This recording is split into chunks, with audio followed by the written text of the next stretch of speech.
All right, everyone. Welcome back to the RetireReady Podcast. You're here with Aaron Jones, CPA, financial planner here at Nicholas Wealth. And joining me today is actually Ashlin Smith now. She just recently got married to one of my husband. I heard you guys have been having a great time now. Yeah. And Ashlin, just tell me a little about your role here at Nicholas Wealth and what are we going to be talking about today? Yeah, it's been great. Thanks for having me today. It's funny because normally I'm behind the camera. So it's, That's right. Definitely an exciting, different change of speed to be in front of the camera this time. For sure. Today we had some of our listeners from the RetireReady podcast and TV show mail in questions. So we thought it would be just a nice episode to have a mailbag segment and just kind of ask you those questions. So yeah. Sounds good. You ready? Let's Ashlin, if you're ready to go, let's dive in. All right.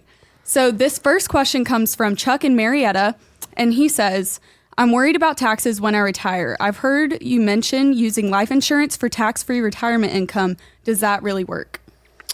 She would ask a CPA a tax question to start out with. I promise we did not actually plan that to be the first question.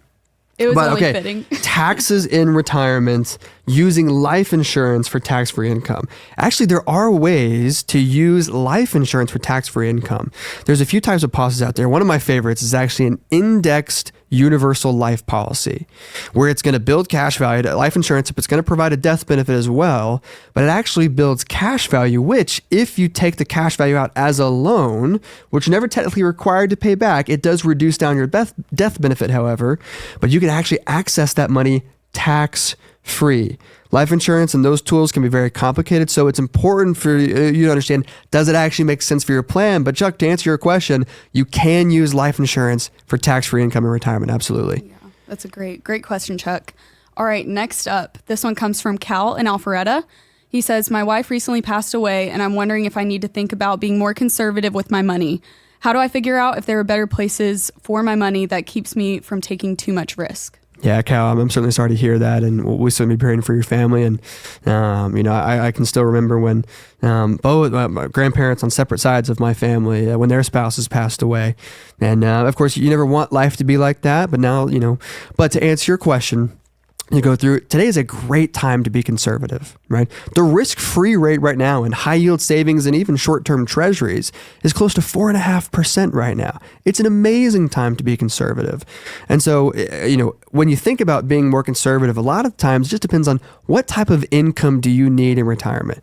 Are you comfortable with taking risk? At Nicholas Wealth, we walk our clients through our RetireReady process where we go through your income plan, your investment plan, your tax plan, healthcare legacy plans, to address questions just like you're asking.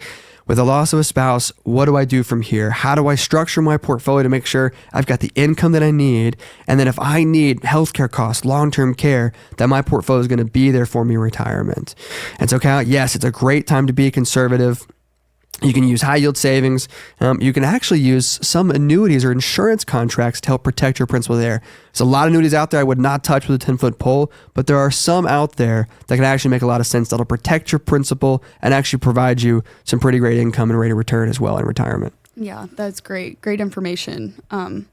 So our next question comes from Marisol in Atlanta. She says, I know I have to be mindful of taking my RMDs at age 72. What retirement accounts are subject to RMD rules? Yeah, it's a great question, Marisol. So Marisol's asking about those required minimum distributions from really all of your tax-deferred accounts. So these would be your 401k plans, your traditional or rollover IRAs, your SEP IRAs, your simple IRAs. Any of those tax-deferred investment vehicles, 401ks, IRAs, SEP IRAs, are going to be subject to those required minimum distributions when you retire and at age 73. At 73. They actually just pushed that back at the end of 2022. The new RMD rules start at 73. And if you don't turn 73 before 2033, it's actually age 75. They've added a phase-out provision for that now as well.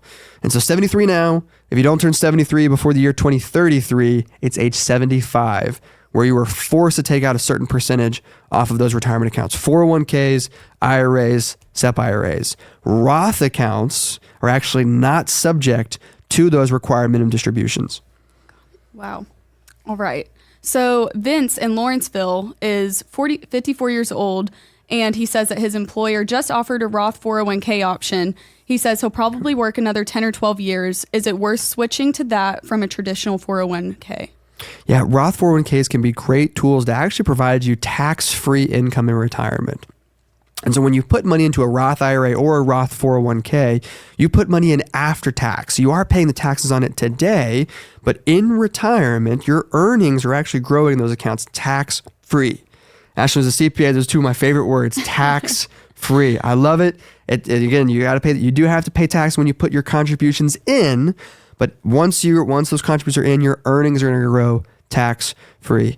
So it can depend on how much income, Vince, that you're making out there. But for a lot of people, I like to use this analogy. Vince, would you rather pay tax on the seed that you invest or the harvest? Because if you're putting your money in a traditional 401k where it's tax deferred, yes, you are getting a nice tax deduction for it today.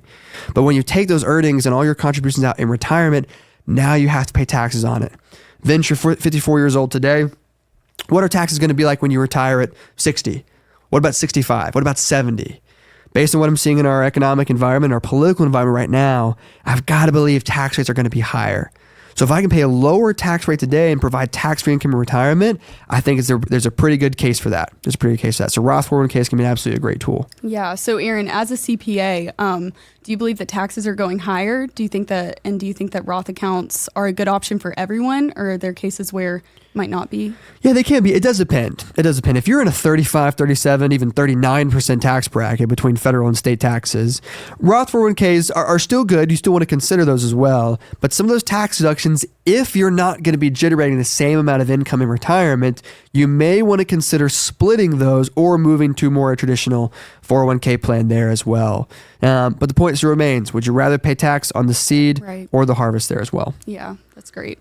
All right, so this next question comes from Allison Woodstock. Mm-hmm. She says that she is 59 now and plans on working until she's 66. Should she roll over her 401k while she's still working? Yeah, Alice, this is a great question. So actually, a lot of our clients have rolled through this when they're still working, but they've reached that magical IRS age of 59 and a half, where they allow you to, if you have a 401k or company-sponsored plan, to roll that into a traditional IRA or rollover IRA. If it's 9.5, you're allowed to do that with no penalties. It stays an IRA, it stays tax deferred, so you don't pay taxes, but instead of being limited by your 401k plan sponsor, the investment options you have in your 401k, now you can invest it the way you choose to invest it. And so this can depend on what your goals are in retirement, okay?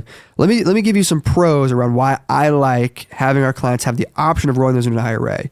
In a 401k plan sponsored plan, you are limited by what your employer is going to offer you. Okay. Generally, it's going to be a variety of target date funds, retirement funds, index funds, mutual funds.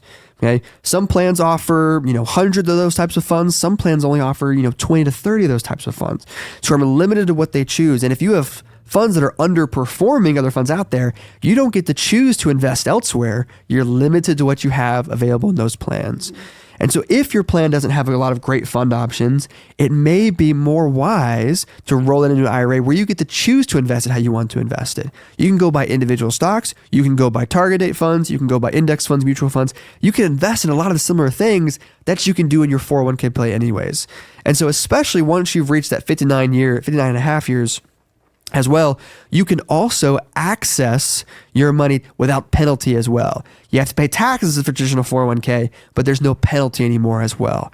And so rolling those 401k plans, those plan-sponsored accounts, can actually be a great way to more specialize the investments at your disposal there. Yeah, that's great. That was a great question. All right, so this next question comes from Marcy in Lawrenceville.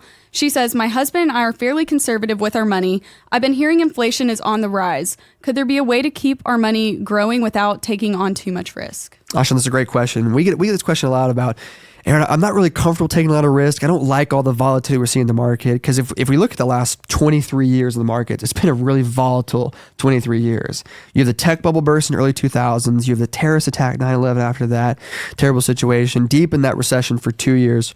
2008 housing crisis. You have rising interest rate environment. You have COVID. It's been a very volatile 23 years. And so we get this question a lot around taking too much risk in retirement. And so here at Nicholas Wealth, we use a bucket strategy where we're going to set aside a portion of your money to do exactly this, Marcy, right? To make sure that we're going to be okay with inflation, but also to make sure our income is going to be there in retirement when we need it. And then we set aside another portion that can stay allocated towards growth because you don't need it now. You don't need it in the next 10 years. You may not need it for the next 15 to 20 years, depending on your plan. And so that the markets over time do very well. Even with two major recessions and a global pandemic the last 23 years, the markets have averaged close to 7.5%. Okay, the last 23 years.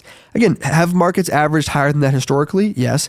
But even with all that crazy volatility, we've still seen a great return in the markets. And so because of that, I know historically markets have done well. I just need to give them enough time to do well. Right.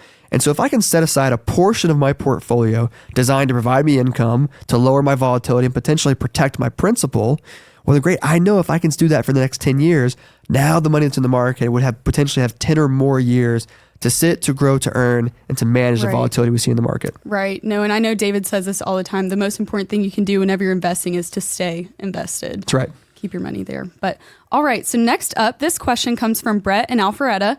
He says that he inherited an IRA from his father a few months ago, but he has no idea what to do with it. Where should he start? It's a great question. Part of Brett's confusion is because we've actually had some tax law changes around inherited IRA accounts recently. So previously, inherited IRA owners had their lifetime to stretch out the IRA, that stretch provision, stretch out the IRA, and take a small minimum distribution every year. 2019, our government changed that. Now, instead of your lifetime, you have 10 years to fully deplete the value of that IRA. Okay. If the previous owner was taking required distributions, the new owner, the inherited owner, is now also required to continue those distributions. Okay. So let me give you an example. If you had a, mom and dad, you inherited $500,000 into an IRA. Okay. You were required to deplete that IRA down within 10 years. Okay. You don't necessarily have to do it all at once. You don't necessarily have to do big chunks every year, but by the end of that 10th year, it has to be fully depleted and it's going to be taxed as ordinary income. So when you inherit these accounts, it's important for you to understand what tax bracket you're in now. When you take money out, what type of taxes are you going to have to pay on this? And two, it's important to figure out, okay, do we need this for income? Am I in retirement now and I can use this for income then? Or do I need to structure this where I don't have large payments being taken out every year? I've got very even coordinated payments I'm taking out every single year and I'm paying taxes on those. Yeah. All right. So this next question also comes from Lawrenceville, but from Jean. And she says, my husband and I are getting ready to retire this year. Many years ago, we purchased an annuity from our bank. How do we know if an annuity makes sense for us? It's a great question, Jean. Our office has certainly seen their fair share of pretty terrible annuities out there. Yeah. One of the worst examples I can think of, Aaron Gaines, you've seen on the podcast before. Aaron Gaines had in our office. He had a client come in, new client, $1 million variable annuity, paying 4% a year in fees. He had no idea. 4% a year in fees, and he didn't even know. Yeah. Right? The man was paying $40,000 a year for an investment that he didn't understand, for an investment that he didn't like, that he didn't like the performance of, and he was paying 4% a year in fees. And so, Gene, to your question, there are a lot of terrible annuities out there. There are others, though, that I actually think that can make a lot of sense. Annuities that may protect your principal, give you a pretty good rate of return, and also be able to access income from it can actually make a lot of sense there. And so how do I know if annuity makes sense for us is really dependent on what your risk tolerance is and how much income you need in retirement. I would consider the annuities that we use here at Nicholas Wealth to be more income producing investments because they're going to protect your principal and reduce the volatility in your portfolio there. And so if you need a lot of income in retirement, you may want to consider what annuities are out there that could make sense to your plan. Yeah. And so if you're out there and you're listening to this podcast and you have an annuity that you're not sure if it's the right thing for you, give our office a call and we'd be happy to, sit down and take a look at that and get more information. It's a great point, Ashlin. Absolutely. Yeah. All right. So next up is our second to last question, getting to the end here. But this question comes from Ray in Atlanta. Mm-hmm. He says, my dad made me the beneficiary of his IRA, and I'm not sure how to handle the tax situation when I inherit the account. Do you have any advice? Yeah, so it's important to prepare, and really for a lot of our younger clients, we're helping to prepare for their family members. If you have family members that are in a low tax bracket and they still have IRAs or even maybe even 401k accounts, those tax deferred investments, I would consider having conversations with them about using Roth conversions so that they're paying taxes now and so that when you inherit it, it's tax free. Okay, because Ray, to answer your question here, remember, you got that 10-year rule. We just talked about that 10-year rule where once you inherit it, you're going to have 10 years to fully deplete the value of that IRA account. and it's taxed as ordinary income. If you're still working, Ray, maybe you have a wife that's still working as well, you might be paying close to 30% ordinary income tax between federal and state on those dollars that you take out of the inherit IRA account. So if your father is in a lower tax bracket than maybe you're in now, I would consider having a conversation with him about using Roth conversions where he pays some of the taxes now, moves it into a Roth where once you inherit it, Ray, you do still have to take it out in 10 years, but now you get tax-free growth for 10 more years after inheritance as well. Yeah, that's great information.